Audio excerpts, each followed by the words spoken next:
12 p.m. January 7th, 2026. On the bridge of the tanker Marinera, the captain is finally relaxing. He's convinced that just a few hundred feet beneath his hull, a $400 million improved Kilo-class submarine Russia's Black Hole is standing guard ready to shred any American cutter that dares to get close. He thinks he's won. What he doesn't know is that for the last 45 minutes, a coordinated U.S.-Ukrainian acoustic net has already neutralized his protector, leaving the submarine deaf-blind and retreating in chaos. In exactly 120 seconds, the Marinera will find itself completely alone, facing the full weight of a U.S. Coast Guard tactical team that is already fast roping onto its deck. To understand how we got to this standoff in the North Atlantic, we have to go back to late December 2025 in the warm turquoise waters of the Caribbean. A tanker named the Bella 1 was sitting low in the water loading millions of barrels of Venezuelan crude, a direct violation of heavy international sanctions. The crew was feeling lucky. They thought the vastness of the ocean was their best hiding spot.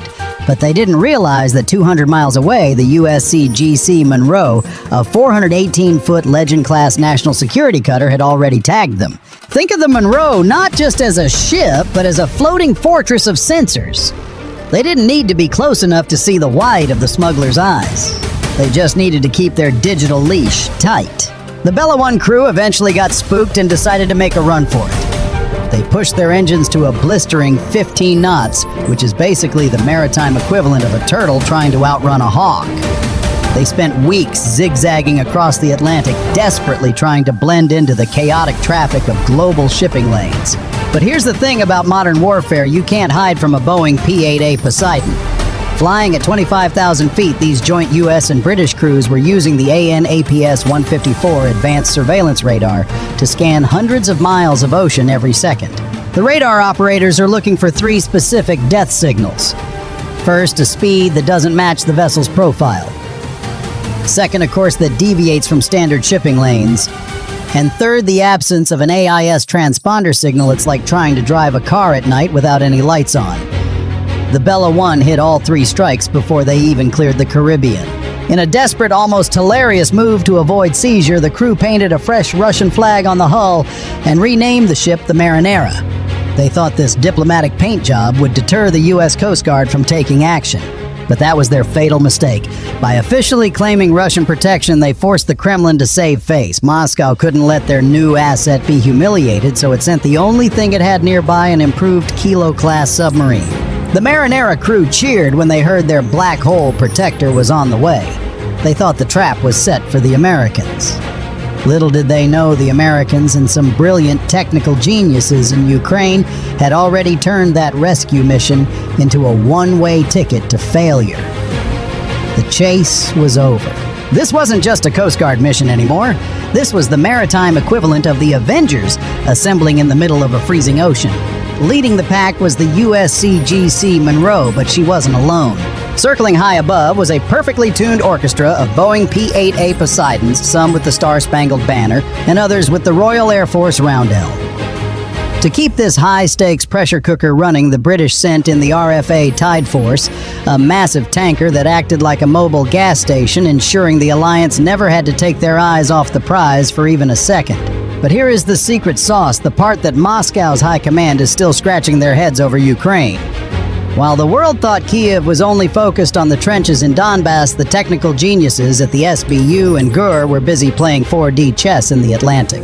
By taking years of raw data from their Sea Baby drone strikes in the Black Sea, they've developed an AI pattern recognition system that can predict Russian naval behavior better than the Russians can. They weren't just guessing where the rescue submarine was, they were calculating its arrival down to the exact nautical mile. Through a secure NATO battle link, these Ukrainian specialists were feeding live coordinates directly to the Monroe, turning the entire North Atlantic into a transparent fishbowl. And who is the big fish swimming into this digital spiderweb? Russia's prized improved Kilo-class submarine. On paper, this thing is a nightmare.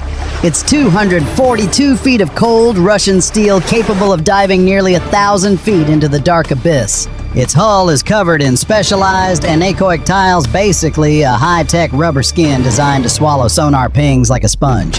In the Kremlin, they call it the black hole because it's supposed to be the quietest thing in the ocean. At $400 million a pop, Moscow is betting the farm that this invisible ghost would make the Americans blink and let their oil tanker go. It's almost cute, isn't it? The Russians really thought they were the hunters lurking in the shadows waiting for the perfect moment to strike. What they didn't realize is that their sentences are about to be carried out. 12:01 p.m. Inside the Russian Kilo-class submarine, the commander decides to stop playing hide-and-seek. He wants to dominate. He orders a sprint and drift maneuver, pushing his electric motors to a sustained 17 knots. This creates a massive cavitation wake, a deliberate roar in the water meant to announce his presence like a gunshot. His goal, to wash out the USCGC Monroe's sonar and force the Americans to back away from the tanker. It's a bold professional move.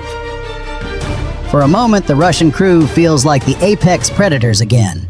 They even launch a series of acoustic ghosts, small decoys that mimic the signature of a full-size submarine trying to flood the Alliance's screens with 5 different targets. But this is where the Ukrainian factor changes the math of the ocean. In a high-tech command center in Kiev, GUR specialists are watching the raw acoustic data streamed via satellite. Their AI, trained on thousands of hours of Russian naval patterns, doesn't blink. While the American operators see 5 potential threats, the Ukrainian algorithm flags 4 of them as digital artifacts. They filter out the noise and pinpoint the exact location of the real black hole with surgical precision. Through the Link 16 network, the US and British P-8A Poseidons receive a single verified set of coordinates. The Russian ghosts are ignored. The real target is painted in red. High above, the Alliance responds with overwhelming technical force. 2 P-8As bank into a coordinated circle of fire. In a matter of seconds, they release a massive curtain of over 100 high-sensitivity sonobuoys. These aren't just listening devices, they are active hunters.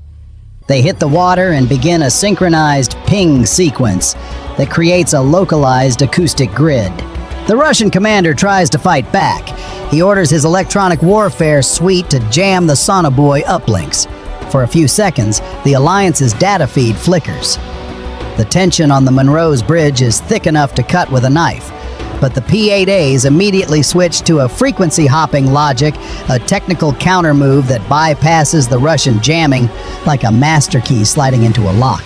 Then the Alliance delivers the acoustic sledgehammer. A U.S. Poseidon dives to low altitude and releases 2 Mark 54 training torpedoes.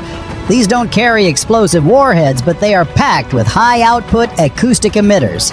As they spiral down toward the Kilo class, they ignite a series of significant acoustic events. Inside the Kilo, the experience is total sensory chaos. The $400 million sonar arrays the eyes of the submarine are instantly cauterized by the massive influx of white noise. The Russian crew isn't being hit by explosives, but their ship is being tactically blinded. Their screens go white. Their sensors are screaming overload. The commander realizes the terrifying truth: his submarine would have been neutralized 5 minutes ago. Arrogance turns into a frantic retreat. The order is given for an emergency deep maneuver. The Kilo class tilts its nose down and plunges toward the 1,000-foot mark, desperately trying to find a thermal layer where the sound might not follow. They release a final cloud of bubble screens and acoustic flares, but it's a move of pure desperation. The black hole is no longer a predator. It's a blind, deaf animal running for its life into the deep Atlantic trenches. Ironically, the Alliance didn't need to fire a single live shot to uninstall the Russian submarine from the battlefield. When the savior is gone on the surface, the tanker Marinera is now a sitting duck, a 200,000-ton steel island of illegal oil floating in total isolation. But that silence is about to be shattered.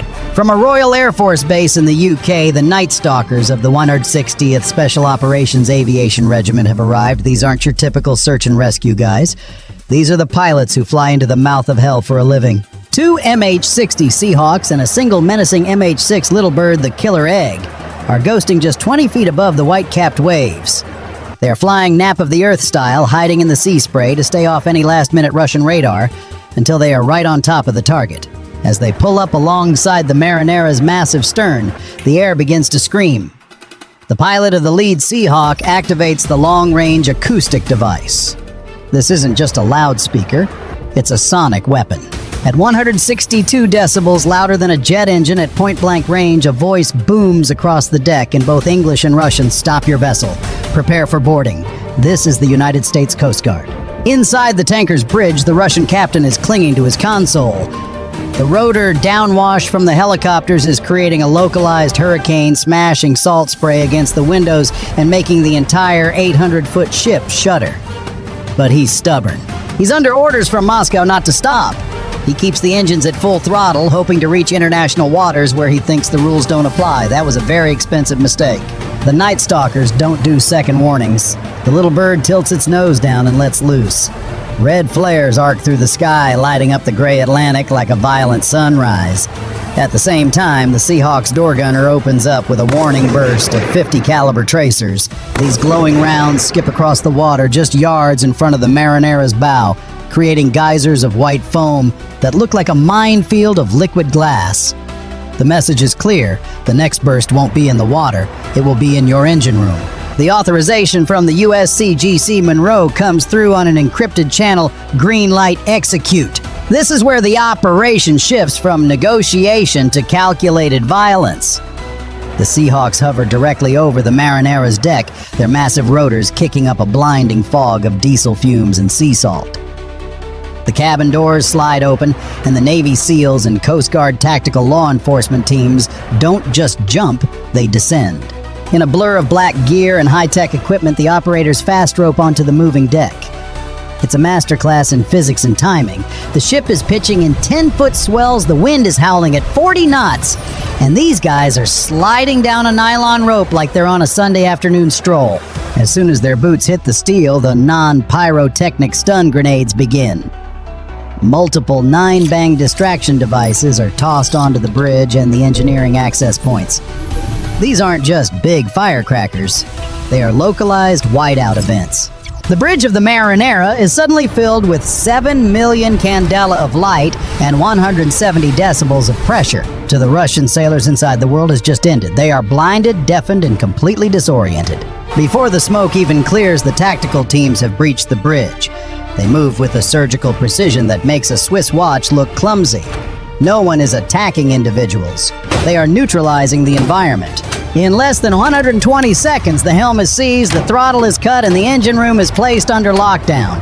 The massive heart of the Marinera, its 10,000 horsepower diesel engine, groans and falls silent. The Russian crew, who just minutes ago were laughing and waiting for their black hole protector to save them, are now face down on the deck staring at the polished boots of American operators. They are physically fine, but psychologically shattered. They just watched their $400 million strategic escort get humiliated by a sonar grid and then saw their own invincible tanker taken over in the time it takes to brew a pot of coffee. The Marinera is no longer a Shadow Fleet ghost. It is now a floating crime scene dead in the water and under the total control of the Alliance. The trap hasn't just been sprung, it has been executed with a level of professionalism that leaves no room for debate. The North Atlantic is officially closed for illegal Russian business. This wasn't just a seizure, it was a total systemic collapse of the Russian Shadow Fleet. The Marinera, along with its millions of barrels of sanctioned crude, is now a frozen asset. The ship's control systems have been structurally re-indexed, and its logistical value has been reduced to zero. For Moscow, this isn't just a lost cargo. It's a massive hole in a balance sheet already bleeding from the costs of a prolonged war. By taking down this one tanker, the Alliance has compromised the entire Shadow Fleet supply chain. Think of it like a system-wide firmware crash. Every insurer, every captain, and every middleman working for Russia just saw their invisible protection vanish. The risk of doing business with Moscow just hit an all-time high, and the premium for illegal oil just became too expensive to pay. The most terrifying takeaway for the Kremlin is the Kyiv factor. The fact that Ukrainian intelligence forged in the fires of the Black Sea can now project power into the deep Atlantic is a strategic nightmare. Russia is now forced into an impossible dilemma. Do they pull their remaining submarines back to protect their borders? Or do they keep trying to escort tankers and risk more humiliating defeats? Every move they make now is a lose-lose scenario. Let's talk about the math of this operation. For the price of a few dozen sonobuoys, and some flight hours for a P-8A, the Alliance neutralized a $400 million strategic asset and seized $42 million in illegal oil. That's a return on investment that would make the most aggressive hedge fund on Wall Street look like they're playing with pocket change. The lesson here is simple. You don't win a 21st century war by being the loudest person in the room or the one with the biggest stealth toys. You win by being the smartest. You win by having the better firmware, the sharper AI, and a global alliance that can turn the entire ocean into a transparent trap. Moscow tried to play chess on a maritime board, but they didn't realize the alliance was already running a grandmaster level simulation of every move they were going to make. So what do you think? If you were the commander of that Russian submarine, would you have stayed to fight, or was the retreat the only logical move left? And for the tech geeks watching, what impressed you more, the acoustic sledgehammer that blinded the sub or the surgical fast rope boarding by the Night Stalkers?